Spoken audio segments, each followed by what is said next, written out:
കേരളത്തിൽ ഏറ്റവും മനോഹരമായ ജില്ല ഏതാണെന്ന് ചോദിച്ചാൽ നമുക്ക് ഒരൊറ്റ ഉത്തരവുള്ളൂ, അത് നമ്മുടെ പാലക്കാടാണ്. അപ്പൊ ആ പാലക്കാടിന്റെ ചില പ്രത്യേകതകൾ കാണണ്ടേ? അപ്പൊ ഈ വീഡിയോയിലുണ്ട് കേട്ടോ. ഈ വീഡിയോ ഫുള്ളായിട്ട് നിങ്ങളൊന്ന് കാണുക. കണ്ടതിന് ശേഷം അഭിപ്രായം താഴെ കമന്റ് ചെയ്യാനും മറക്കരുത്.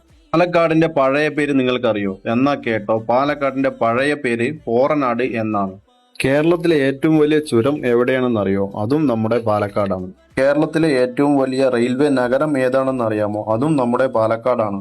പാവങ്ങളുടെ ഊട്ടി എന്നറിയപ്പെടുന്ന നെല്ലിയാമ്പതി ഉള്ളതും നമ്മുടെ പാലക്കാടാണ്. കേരളത്തിലെ ആദ്യത്തെ കാറ്റാടിപ്പാടം സ്ഥാപിച്ചതും നമ്മുടെ പാലക്കാടാണ്. കരിമ്പനകളുടെ നാട് എന്ന് അറിയപ്പെടുന്നതും നമ്മുടെ പാലക്കാടാണ്. കേരളത്തിൽ പരുത്തി, കരിമ്പ് ഉൽപ്പാദിപ്പിക്കുന്ന ഏക ജില്ല അത് നമ്മുടെ പാലക്കാടാണ്. കേരളത്തിലെ ഏറ്റവും വലിയ ഡാം ഏതാണെന്ന് ചോദിച്ചാൽ അതും പാലക്കാടാണ്. കേരളത്തിൽ ഏറ്റവും കൂടുതൽ കർഷക തൊഴിലാളികളുള്ള ജില്ല അതും നമ്മുടെ പാലക്കാടാണ്.